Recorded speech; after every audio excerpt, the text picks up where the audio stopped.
Let me tell you something most people never say, and even fewer believe when they hear it. You are amazing.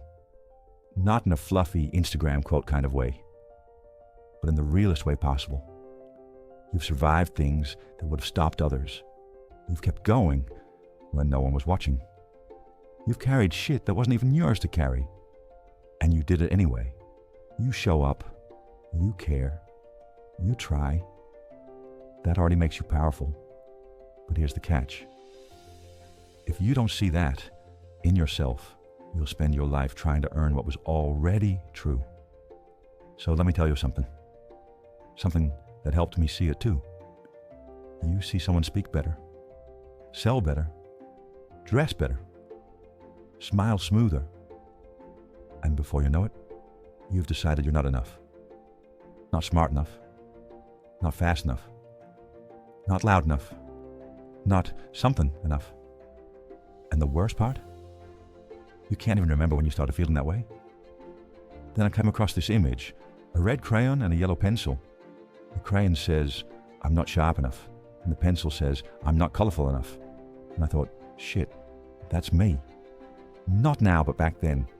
Because I've been both. Let me tell you a story. When I was just starting out, I wasn't a founder or a strategist or a coach. I was a painter, an actual house painter, restoring old wooden doors and windows in canal houses around Amsterdam. The work was beautiful, precise, and I took pride in it. But every time I walked past an office building, suits, titles, business lunches, I felt less. I thought, maybe I should have studied more. Maybe I'm just the guy who paints the door, not the one who walks through it. I was the crayon looking at the pencil and thinking I wasn't sharp enough. Years later, full circle, I was running a successful company, creative agency, big clients, Samsung, Philips, and I walk into a brainstorm session. Young designers everywhere, fresh minds, fast, brilliant. And suddenly, I felt like the pencil, solid, functional, professional, but not colorful enough, not bold, not new. Again, I compared. Again, I shrank. That's what comparison does. It doesn't matter where you are. It'll find a way to tell you you're behind. But here's what I finally figured out. A crayon was never meant to be sharp, and a pencil doesn't need to be bright. They both matter. They both contribute. But only if they stop trying to be each other.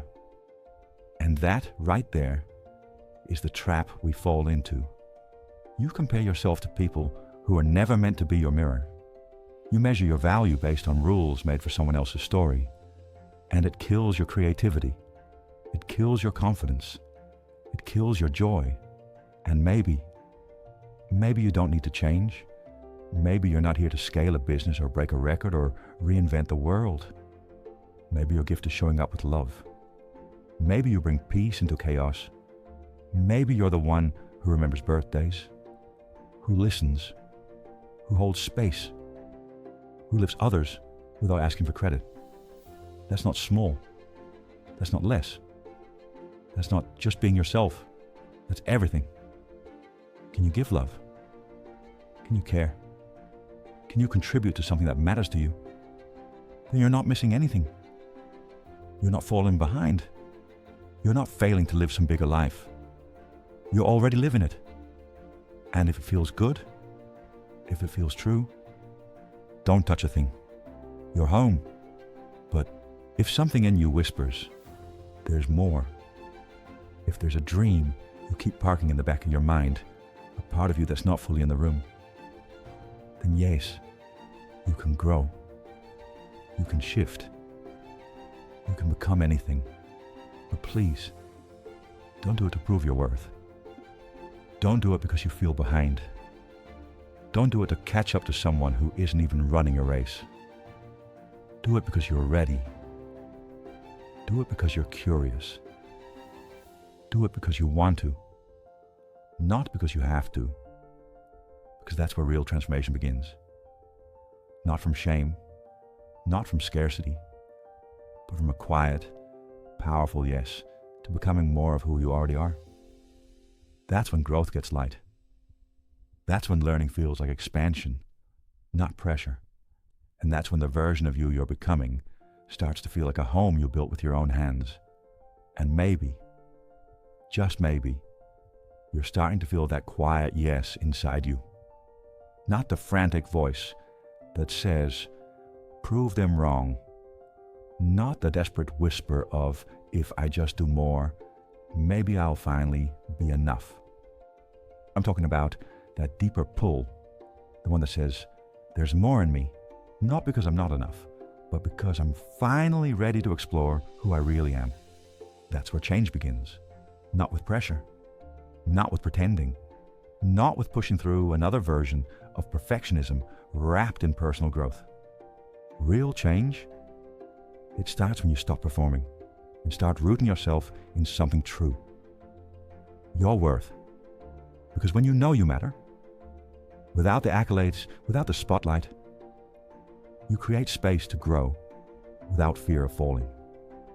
That's when you stop thinking, I have to know everything first. And you start saying, it's okay to not know. It's okay to ask. It's okay to learn. You ask for help. You get curious. You say, I've never done this before, but I think I want to try. That's when the shift happens. Not because you're chasing someone else's life, but because you're unfolding into your own. And maybe one day, like I did, you look back and realize you went from painter to strategist to coach, not because you needed to prove you were more, but because you finally allowed yourself to be fully you. That was the door. That was the opening. That was the moment life handed me an opportunity. And I said yes. Not from fear, not from lack, but from alignment. And once you step into that version of you, not the perfect one, but the honest one, growth becomes easy, not painless, not predictable, but light. Because it's no longer about changing to be someone else. It's about becoming the person you were always meant to be, beneath all the noise.